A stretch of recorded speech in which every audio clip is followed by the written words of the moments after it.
Bom dia, pessoal. Nós vamos falar sobre redes neurais. E para falar sobre redes neurais, nós temos que nos valer da maior incógnita do corpo humano, que é o cérebro. Nosso cérebro humano. Ele, evidentemente que fisiologicamente nós já temos uma excelente experiência, a humanidade tem, mas sobre o seu comportamento em relação àquilo que não é físico, ainda há muitas indefinições e muitas perguntas a serem respondidas. Sabemos que existem neurônios que interagem entre si, armazenando e tomando decisões nessa nossa estrutura, né, que é o cérebro. São bilhões de neurônios no córtex humano, né, que fazem trilhões de sinapses, que é esses processos de envio, recepção de informações no cérebro. E os neurônios eles não são muito rápidos, são lentos, são mais lentos que uma porta de silício, 6 vezes mais lentos. Mas a capacidade de processamento e tomar decisão é infinitamente superior. E é a grande incógnita até o momento. Este livro, A Mente Certa, do Robert Ornstein, ele apresenta um conjunto de definições muito interessantes sobre o comportamento do cérebro, em relação às funções dos hemisférios. Hemisfério esquerdo, que tem um processamento sequencial, ou seja, uma relação muito forte com a razão, com a lógica, e o hemisfério direito, que tem um processamento paralelo, tudo mais ou menos acontece ao mesmo tempo, então tem uma percepção maior de contextos, portanto ele pode trabalhar melhor com o julgamento. E essa interação entre os dois hemisférios é que fazem o funcionamento do cérebro. Uma das pessoas que soube trabalhar isso muito bem foi o von Neumann, que com esse livro, The Computer and the Brain, ele consegue relacionar o nosso cérebro e consegue pensar alternativas computacionais de como implementar o cérebro humano.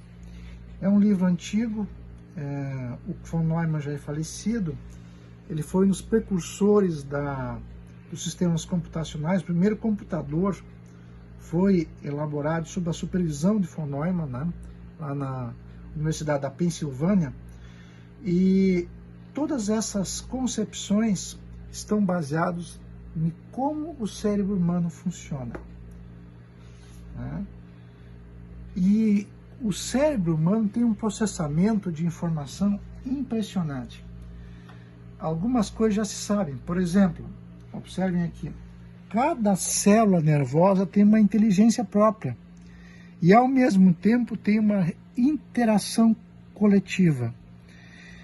Portanto, todo esse conjunto se parece muito com um sistema contínuo, por incrível que possa parecer. E algumas aproximações apontam o cérebro como um sistema computacional assíncrono e paralelo, com reverberação difusa.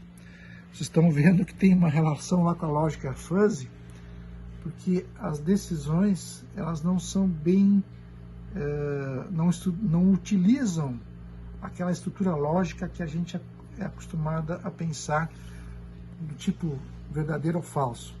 Muitas decisões que a gente toma não são assim.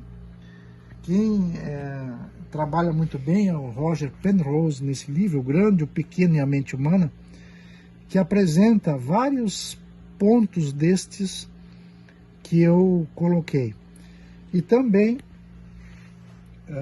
um pesquisador chamado Stuart Hameroff, que foi um dos precursores da relação entre nanotecnologia e os bioprocessos,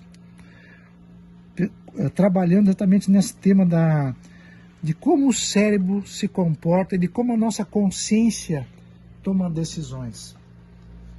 São alguns exemplos de pesquisadores que trabalharam com o cérebro humano. Ora, se nós nos valermos então da estrutura física real do cérebro humano, nós vamos ter os neurônios. Os neurônios têm uma estrutura que tem uma espécie de corpo, com um núcleo.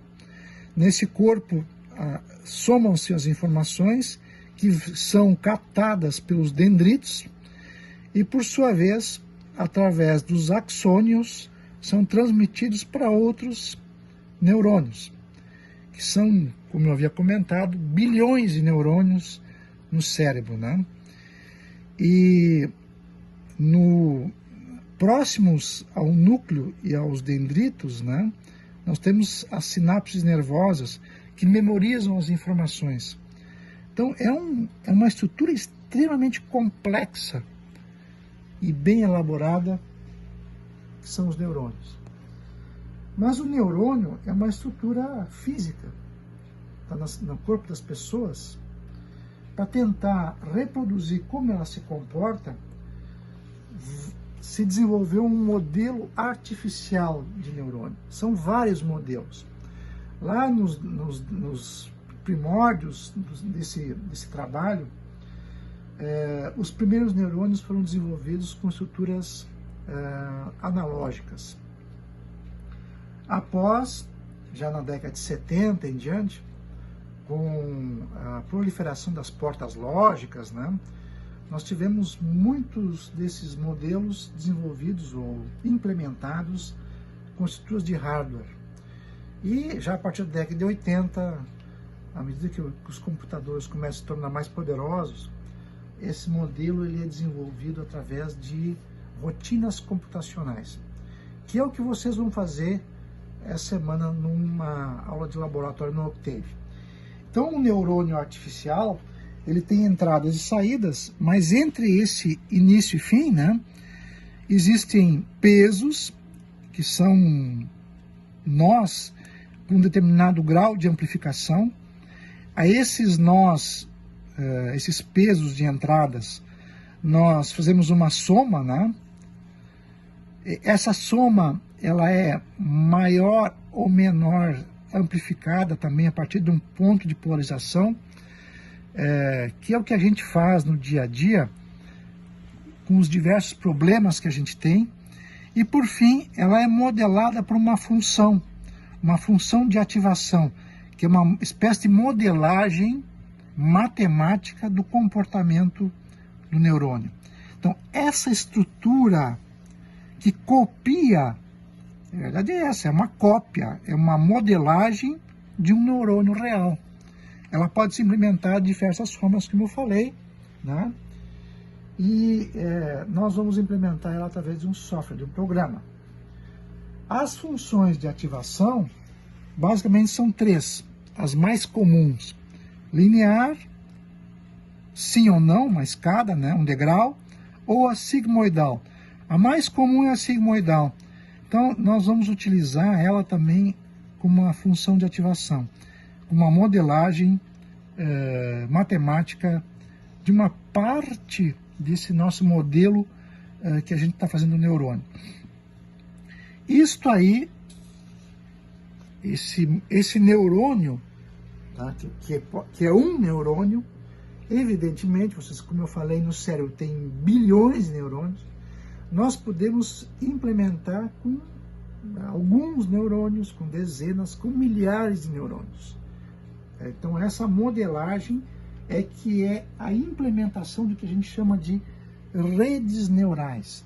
É uma estrutura conexionista, de conexão de neurônios assim modelados.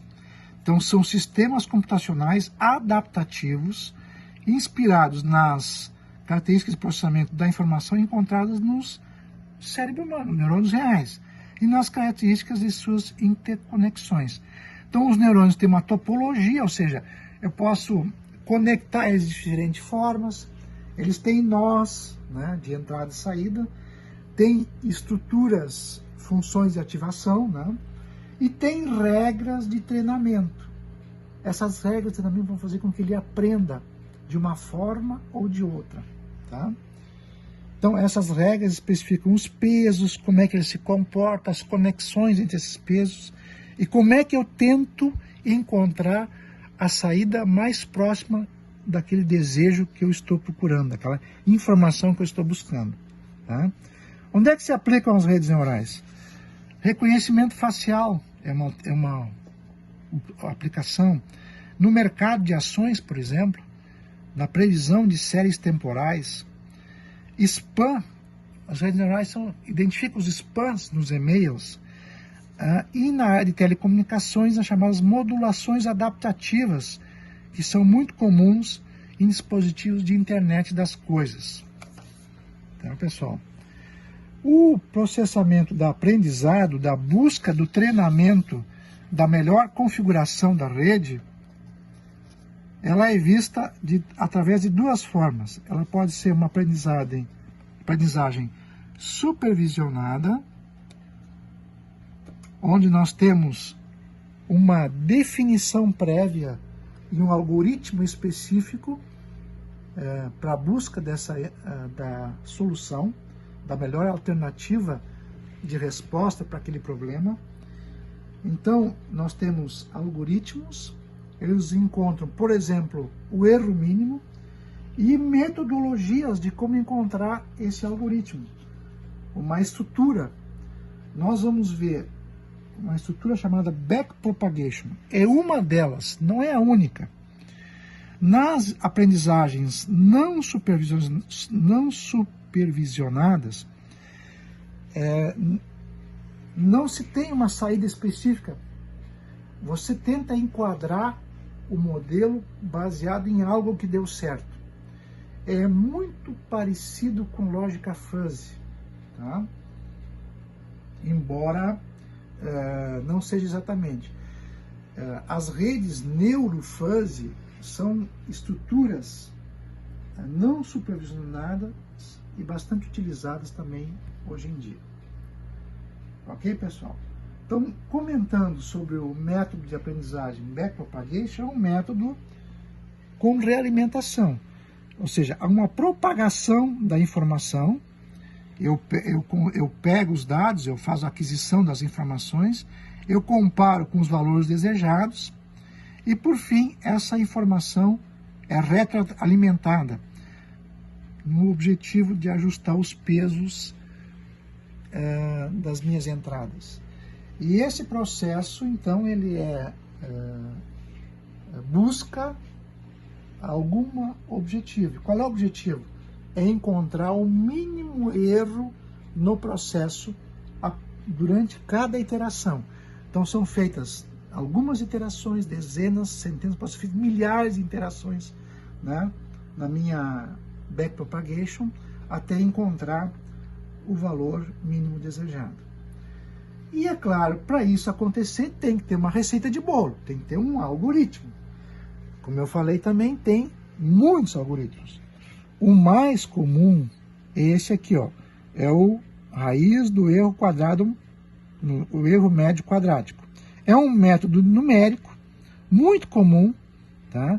Em que o erro quadrático médio é a relação entre o erro, que é a diferença entre saída e entrada, né? Tá?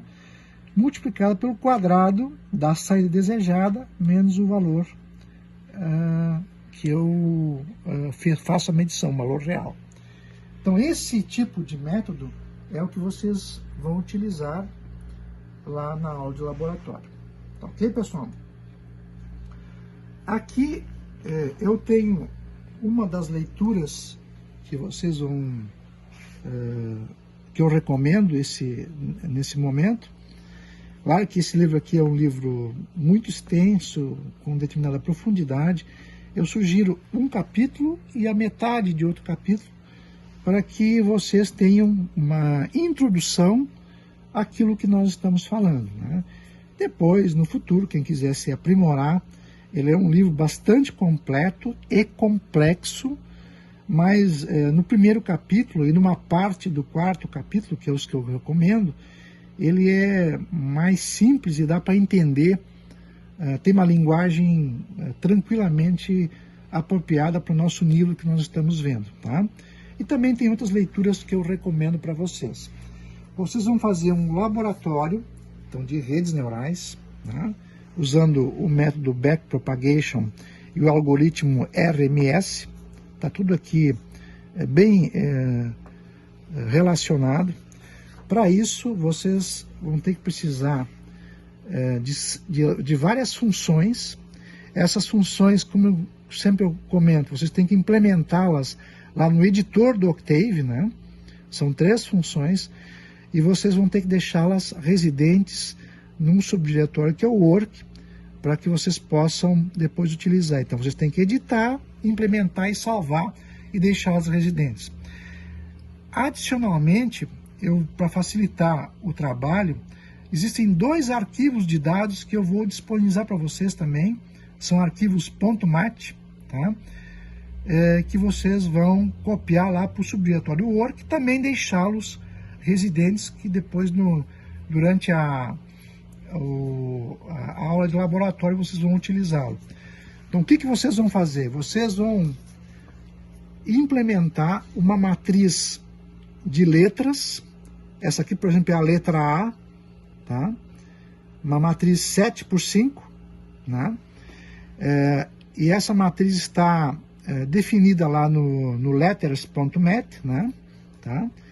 E depois vocês vão fazer várias iterações, vão treiná-la para encontrar resultados dessas letras, e por fim vocês vão pegar uma letra, por exemplo, faltando um tópico ou adicionado um tópico, como se fosse um ruído, né, presente no sistema, e ela vai, por aproximação sucessiva, né, usando o método Backpropagation, vocês vão verificar que ela vai identificar isso aqui com uma letra A, porque ela já tinha sido treinada anteriormente.